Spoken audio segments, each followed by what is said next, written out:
우리는 이 새로운 것을 갈망합니다.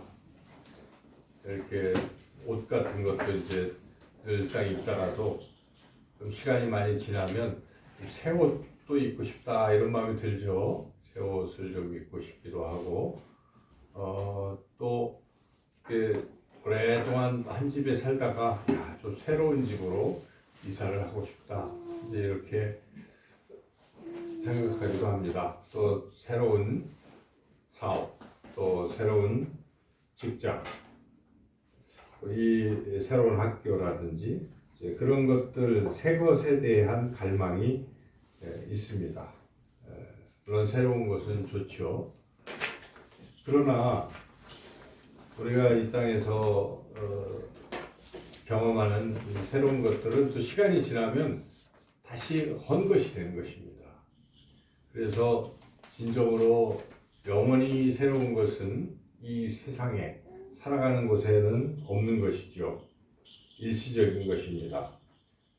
정말 그래서 우리는 영원한 근본적인 그런 새로움을 우리가 추구해야 하는데, 오늘 하나님께서 주신 이 말씀, 본문 말씀 가운데서 사도 바울은 새 것이 되었도다 이렇게 선언하면서 하나님께서 새롭게 하시는 진정한 새로움에 대해서 말씀을 해주고 있습니다. 우리 본문 가운데 17절 잘 아는 말씀인데 시작하는 말씀을 한 목소리로 한번 읽어보겠습니다. 그런즉 누구든지 그리스도 안에 있으면 새로운 피조물이라 이전 것은 지나갔으니 보라 새 것이 되었도다. 이렇게 하나님께서 우리를 새로운 피조물로, 새로운 존재로 새 것이 되게 하셨다라고 말씀하고 있습니다. 그래서 우리가 이 세상을 살아갈 때 우리가 좀 새롭게 되고 싶은 마음들이 있잖아요. 특히 이제 어떤 잘못을 했거나 또 뭐가 실패했거나 그런 것 때문에 괴로워할 때도 있어요. 마음도 아프고 계속 생각이 나고. 자, 그래서 과거에 얽매일 수가 있습니다. 자기를 자책할 수도 있어요. 그렇지만 그럴 때 우리가 생각해야 돼요. 나라는 존재, 가장 중요한 나라는 존재는 이미 주님께서 예수님을 믿을 때에 새롭게 하나님이 빚어주셨다. 누구든지 그리스도 안에 있으면 새로운 피조물이라 이전 것은 지나갔으니 보라 새 것이 되었도다 하신 말씀처럼 우리가 그럴 때마다 나라는 존재가 주님으로 인해서 새롭게 되었다. 과거의 그런 것들은 이미 지나갔다는 그런 믿음을 가지고 나아갈 필요가 있다 하는 것이죠. 그래서 오늘 말씀을 통해서 우리가 이 새롭게 되었다고 주님 말씀하셨는데 과연 어떤 새로운 것들인가, 하나님 우리를 어떻게 새롭게 하셨는가를 말씀을 먼저 살펴보면서 우리가 함께 은혜를 나누고자 합니다. 첫째는 말씀 그대로 새로운 피조물이 되었다, 새로운 창조물이 되었다는 것이죠. 우리는 원래 하나님께서 흙으로 사람을 창조하실 때 그렇게 우리가 만들어진 존재인데, 우리가 아는 것처럼 우리가 죄로 인해서 죽어버린 겁니다.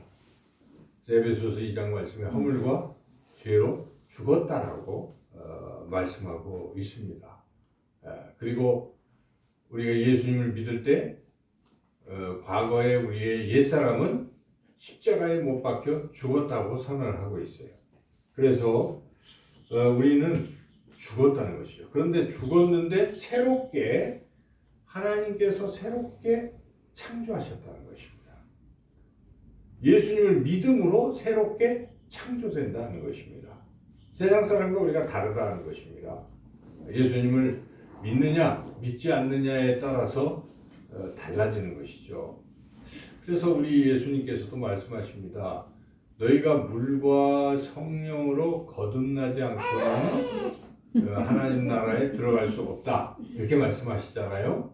그래서 거듭난다 하는 것이 다시 태어난다는 뜻 아니겠습니까? 그러니까 새롭게 태어나지 아니하면 하나님 나라 들어갈 수 없다 하는 것인데, 우리가 새롭게 태어났다, 새로운 창조물, 새로운 피조물로 태어났다 하는 것이죠. 그래서 이 새로운 피조물이라고 말씀하실 때 가장 중요한 것은 영이 우리에게 새롭게 태어났다, 이런 말씀이라는 것이죠.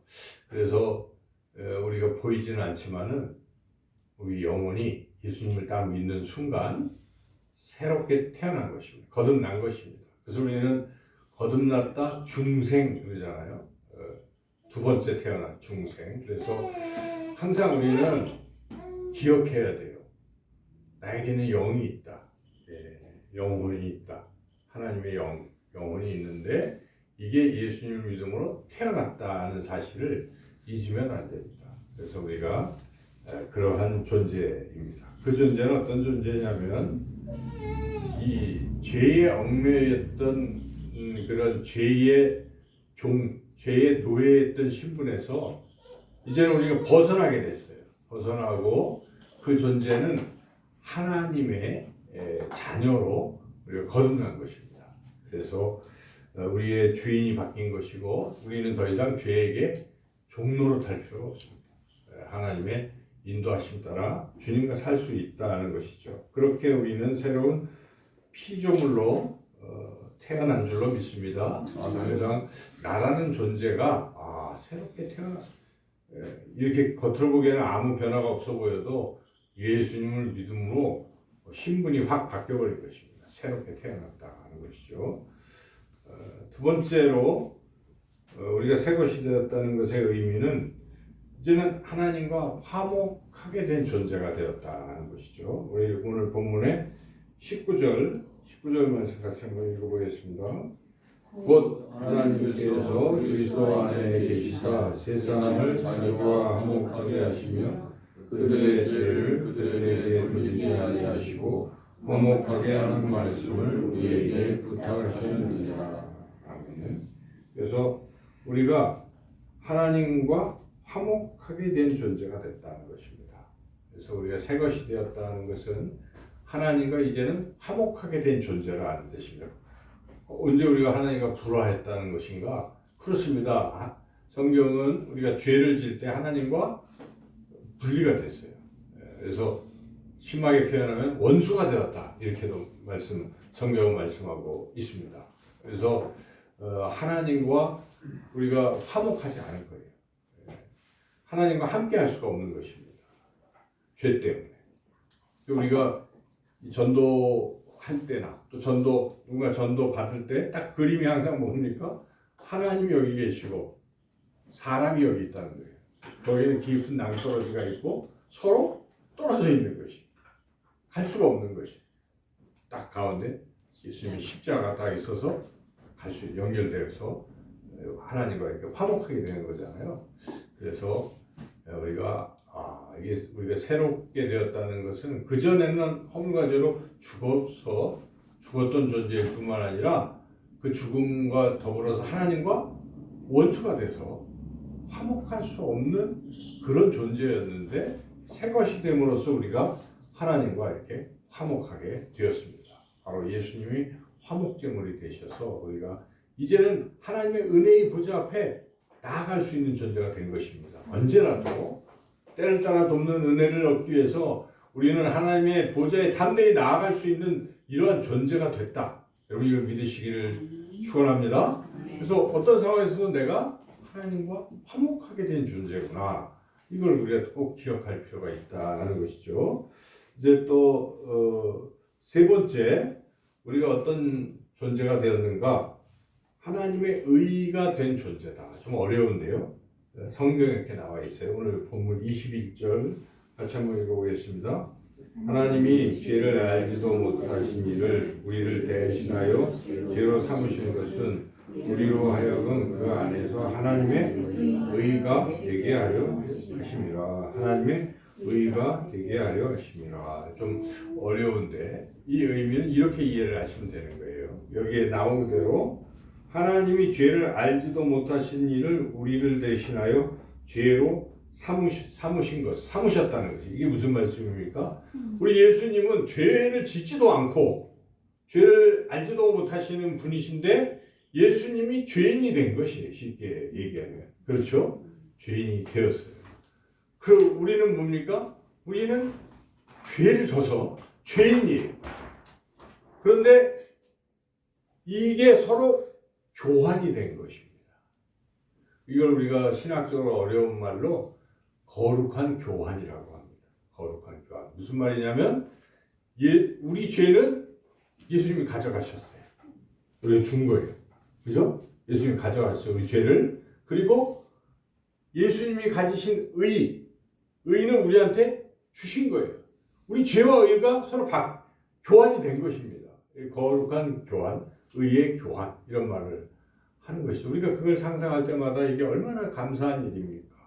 내가 죄인인데 내 죄는 주님이 가져가시고 나는 아무 의로운 것이 없는데 주님의 의가 나에게 온 것이고 그래서 나는 이제 하나님의 의가 되었다는 것입니다. 하나님의 의가 된 것이 얼마나 대단한 일입니까? 이것은 그냥 의인이기 때문에 하나님이 그렇게 보시기 때문에 우리는 심판받지 아니하고 하나님 나라에 들어가는 것입니다. 하나님과 화목할 뿐만 아니라 하나님의 자녀로서 하나님의 백성으로 살아갈 수 있게 된 것입니다. 바로 이 의를 우리가 가졌기 때문에 우리가 의로워서 의로운 것이 아니라 주님의 의를 받은 것입니다. 이걸 이제 어려운 말로 전가되었다. 의의 전가, 또 우리의 죄의 전가, 거룩한 교환이 일어나는 것입니다. 그래서 우리의 신분이 바뀐 것입니다. 새 것이 된 것이죠. 죄인에서 또 죽은 자에서 하나님과 원수된 자에서 우리는 이렇게 새로운 존재로 바뀌었다. 이걸 항상 우리가 잊으면 안 되는 것입니다. 이거를 생각하고 이걸 믿고 살아가는 거예요. 믿음이 크다는 것은 무엇입니까? 이걸 굳게 믿는 것입니다. 나라는 존재, 정체성을 우리가 분명히 알고 살아가야 된다 하는 것이죠. 그런데 하나님께서는 우리를 이렇게 새 것으로 바꾸어 주시면서 이제 너희들이 새 것이 되었으니까 이렇게 살아라 또한 말씀하시는 것입니다. 그래서 오늘 본문을 그런 측면에서 살펴본다면 우리는 이제 어떻게 살아야 되는 것인가 크게 두 가지를 하나님 우리에게 원하십니다. 첫째는 화목해 하는 직분을 수행하라는 것입니다. 화목해 하는 직분 18절에 나와 있는데요. 18절 읽어보겠습니다.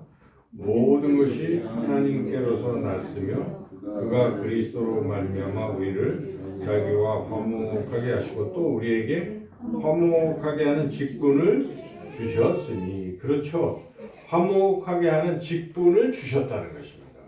화목하게 하는 직분 이게 무엇일까요?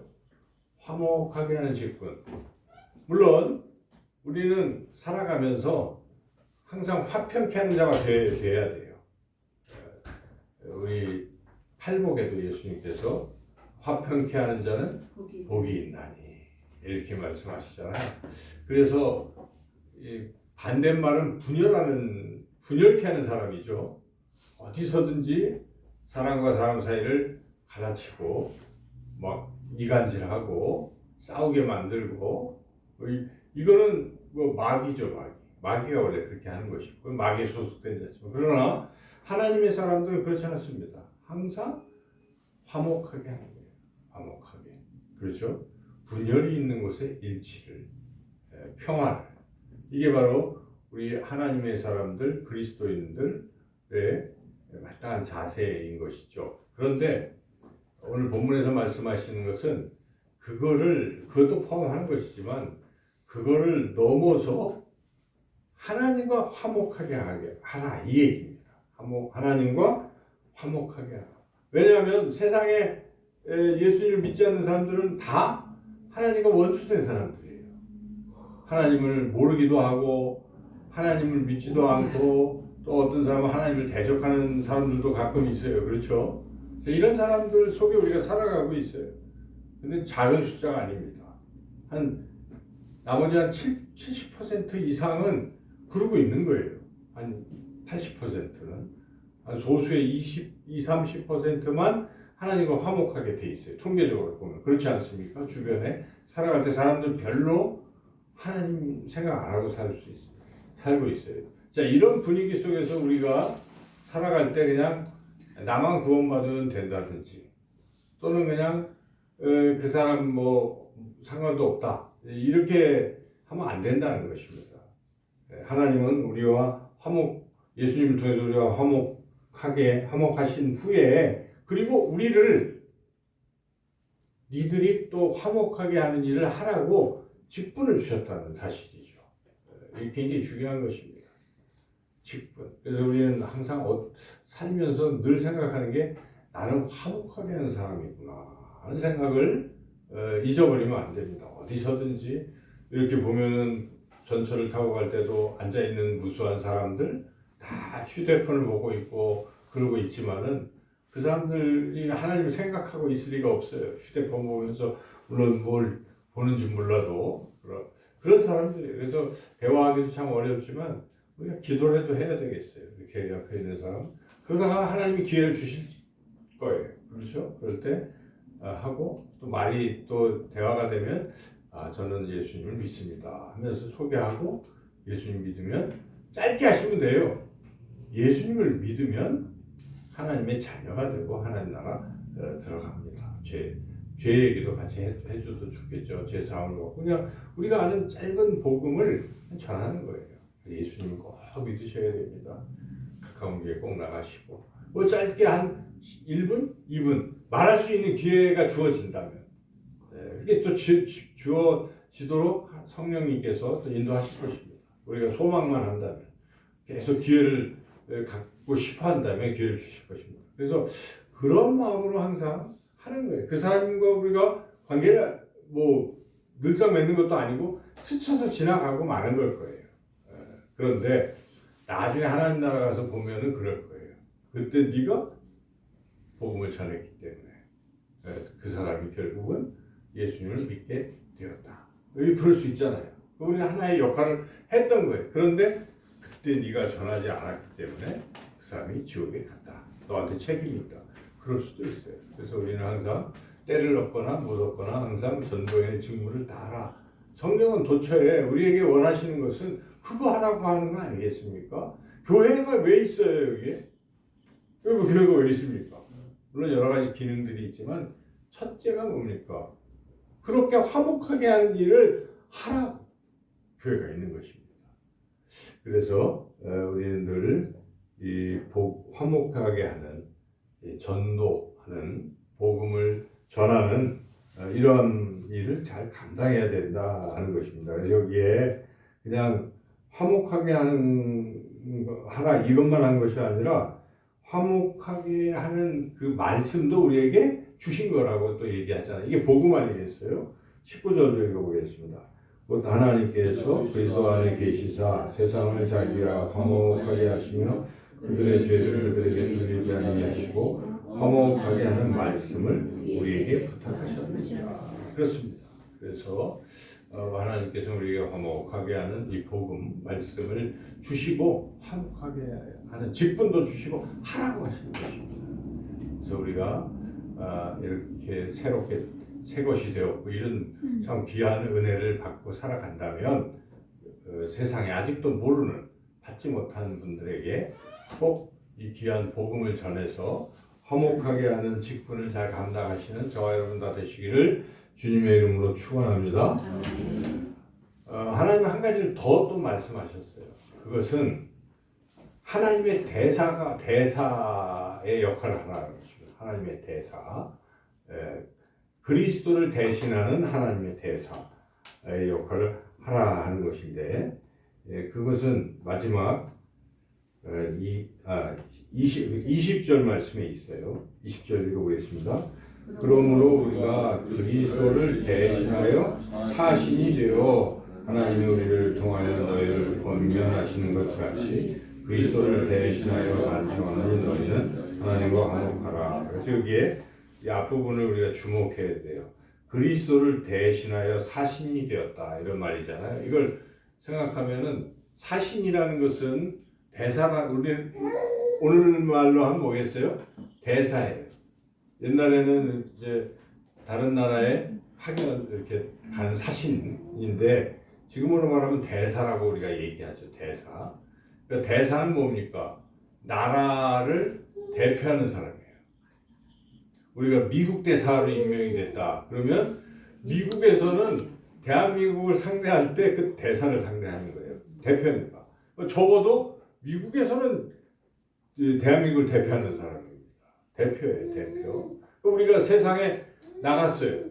그러면 믿지 않는 사람들 향해서는 우리가 이 하나님 나라의 대표로 지금 나가 있는 것입니다. 대표로 나가서 뭐 해야 되겠어요? 대표로 나가는 거예요. 근데 대표는 원래 예수님이에요. 그죠? 예수님이 대표예요. 하나님 나라의 대표예요. 네.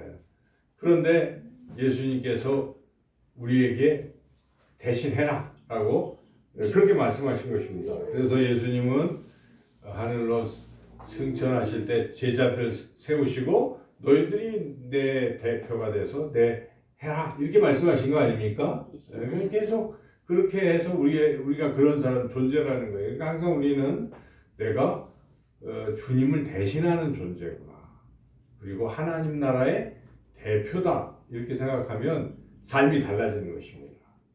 대표는 사명이 있어요. 하나님 나라를 이렇게 전하고 또 알리고 뭐 할 그런 사명이 있잖아요. 미국에 간 미국의 대표로 가서 대사는 대한민국 홍보하지 않습니까? 우리나라는 어떻다 하고 계속 하고 하는 것처럼 우리가 이 하나님 나라를 전해줘야 돼요. 전해주고 그리고 또한 예수님이 하신 일들을 잘 생각하고 그걸 대신해야 돼요. 예수님이 하신 일. 예수님이 하신 일은 무엇입니까?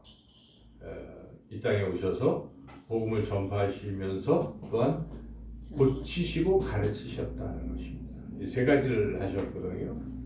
그래서 우리는 고친다는 것은 사랑한다는 거예요. 치료해 주는 거예요. 다른 사람 필요를 채워주고. 그래서 우리 교회는 예수님의 손과 발이다. 여러분 그렇게 생각하시면 되겠습니다. 그래서 우리가 그리스도의 몸이라고 하잖아요. 교회는 예수님의 몸이에요. 몸이 뭐 해야 되겠어요? 머리가 시키는 대로 다 해야 돼요. 그와 같이 우리는 항상 어디를 가든지 내가 하나님 나라 예수님을 대신하는 대표자로서 예수님의 손과 발이 돼서 예수님이 하시는 이 역할을 해야 된다. 이런 생각을 하라는 것이죠. 그냥 막연히 세상 속에 세상 사람들과 더불어 함께 살아가는 존재에 불과한 것이 아니라는 것입니다. 우리는 항상 파송이 되는 거예요. 쉽게 얘기하면 주일날 예배 드릴 때 우리가 마지막에 파송의 말씀이 있잖아요. 나가서 주님을 대신해서 주님의 손과 발이 돼서 하나님 나라를 전파하는 그러한 삶을 살아야 된다 하는 것이죠. 거기에 가장 중요한 것은 삶의 이 모습을 통해서 보여줘야 돼요. 입으로만 막 하면 안 되고 우리가 살아가는 모습 자체가 바로 주님의 그러한 향기가 나는 그러한 그리스도의 향기를 바라는 삶이 되어야 된다. 오늘 상당히 많은 말씀을 전했는데요. 결국 요약한다면